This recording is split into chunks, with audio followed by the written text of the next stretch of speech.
no idea how we're going to get through this. I keep hearing, stay strong, and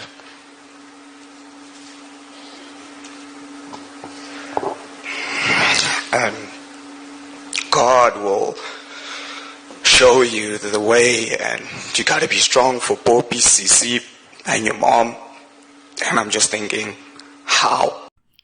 They describe her as full of life, a woman whose laughter could brighten even the darkest room, warm, radiant, intelligent, and graceful.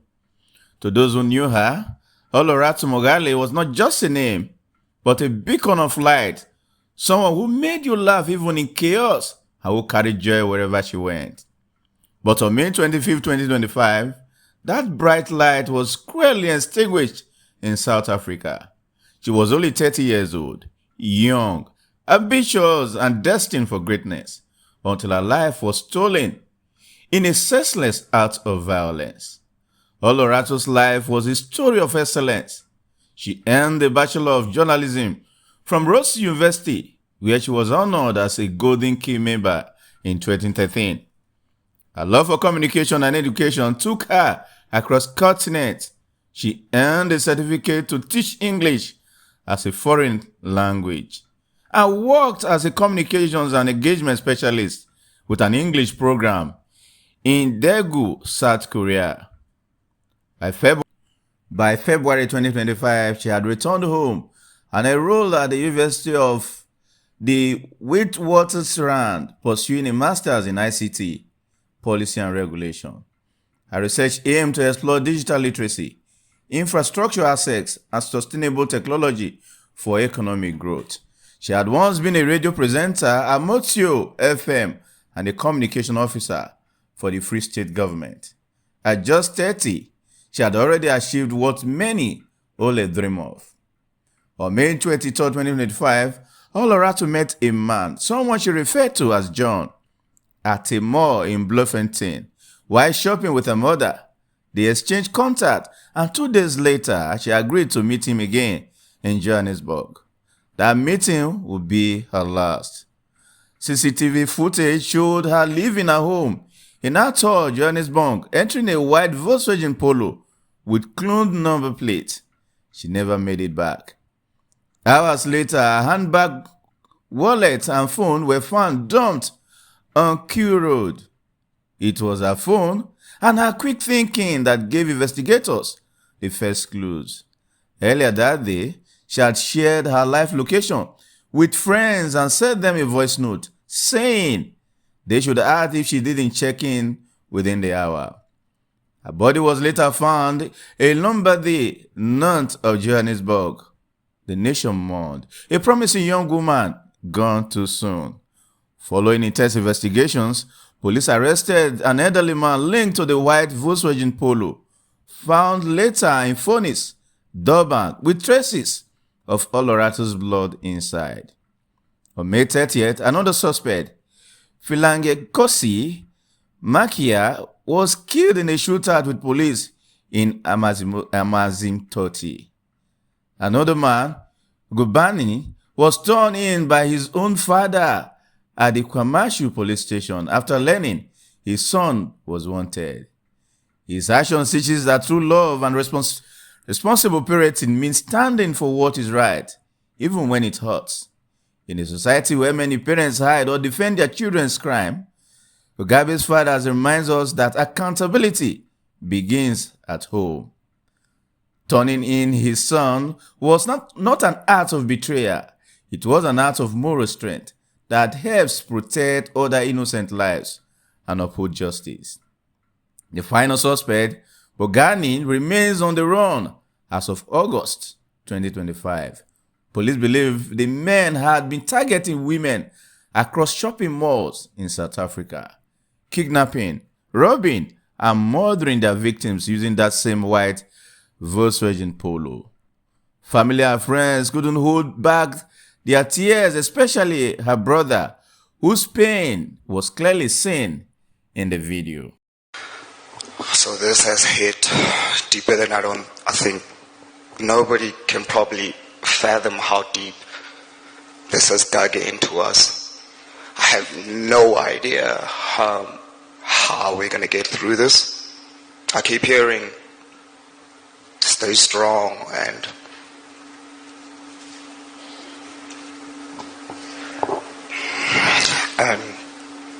God will show you the way, and you got to be strong for both BCC and your mom. And I'm just thinking, how? How? Listen, I'm not complaining about death because we all on a clock. I understand that. I get it. It's okay. I get that. What I don't understand, and somebody's going to have to help me here, is the manner in which we'll have to die. You have to explain this to me. A believer in God, she praised, she went to church. I used to drop her off at church from a really early. I was a menace. She was really a believer. Really a believer. And you could hear her when she sings about God. And, you heard it.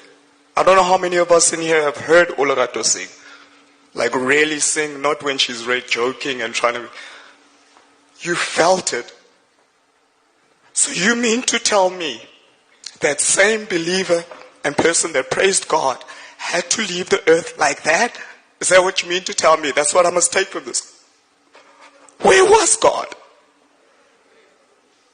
There's a priest in you, right? I need explanations. I need to understand. I need to understand.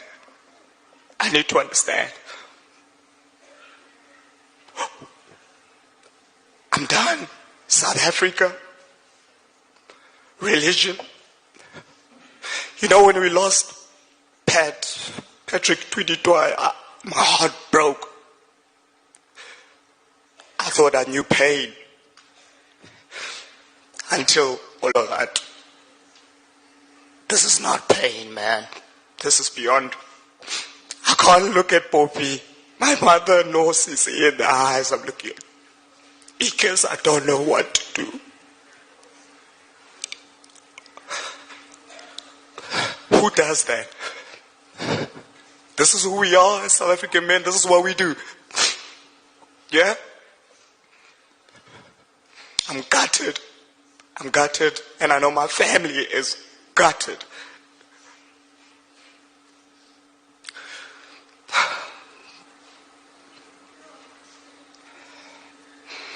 Olorato was, I don't know how many of us have seen the movie A Beautiful Mind, but she had hyper intelligence. I probably don't have the correct words for this, but for me it's like hyper intelligence. So when she said she was going to study journalism, I was like, dude, what do you mean journalism? I think not to, we're not bashing on journalism or anything, but I thought she just had a broader and a bigger mind, and she could probably have studied journalism and something else, at the same time. That's how intelligent she is. Sorry.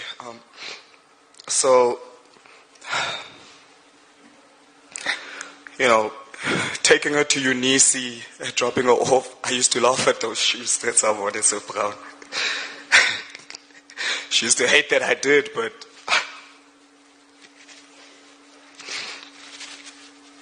I'm going to miss hearing her voice and our fights.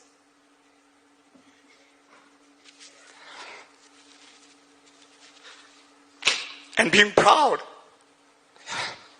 Whoever thought feeling proud would be something you'd miss? I don't think these boys understand what they did.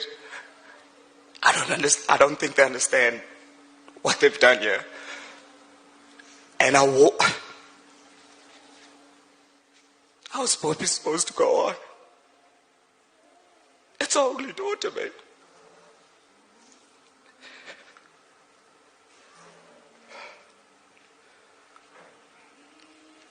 I'm sorry.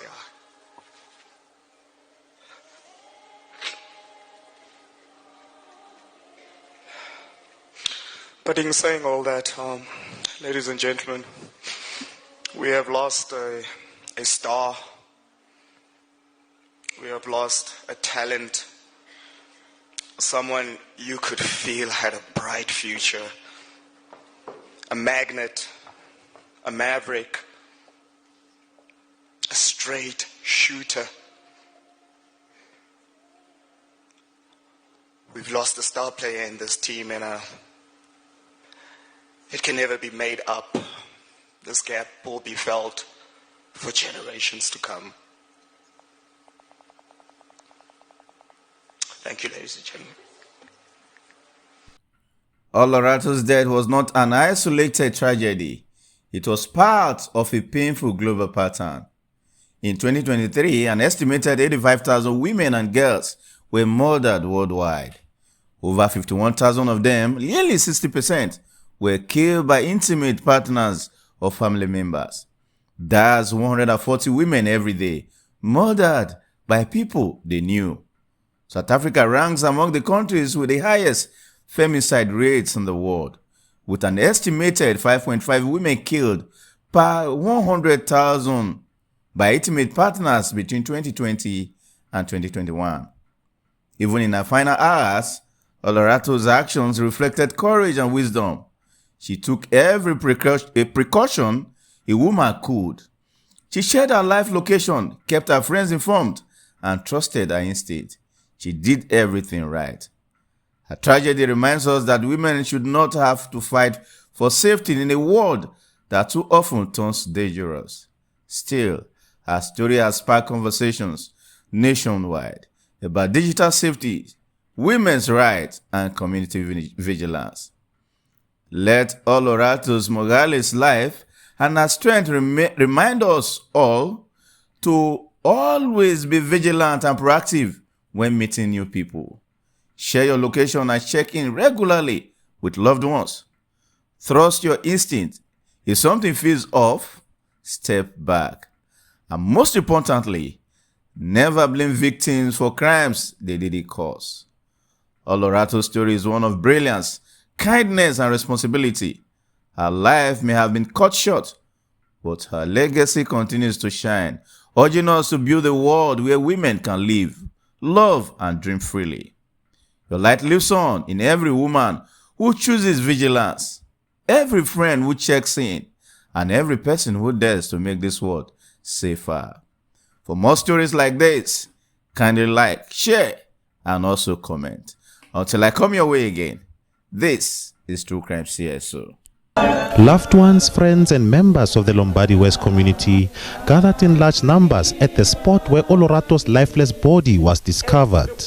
Among them were Olorato's inconsolable family members who grieved the 30-year-old's gruesome murder, especially as she was her mother's only child. We want everybody to remember Olorato Mogale, a baby girl who was born to a loving family. She became about love, she was lovable, and that is why seeking love was the next best thing to her nature, not knowing that it will lead her to her death. Police are now looking for a man named John who drives a white Polo who had asked Olorato on a date on the day of her disappearance. Vigilant friends were able to alert police when they located her phone in a dodgy neighborhood. Lombardy West residents say this is not the first time such an incident happened, as criminals use the nearby Yakske River to dispose of dead bodies. Been experiencing some serious problems with regards to the dead bodies being dumped next to the Joske River. And so we realized that crime was increasing so much, and we've been trying our best to talk to municipality about the closure of the roads. Young people in attendance expressed despair over government's continued failure to curb gender-based violence.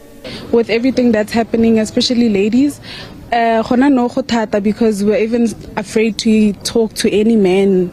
As a country and as a youth, we feel that we are being failed by, people who have been put in positions to keep us safe. It's no longer a situation of women not speaking up and women not taking stand, but it's a situation of us not being heard.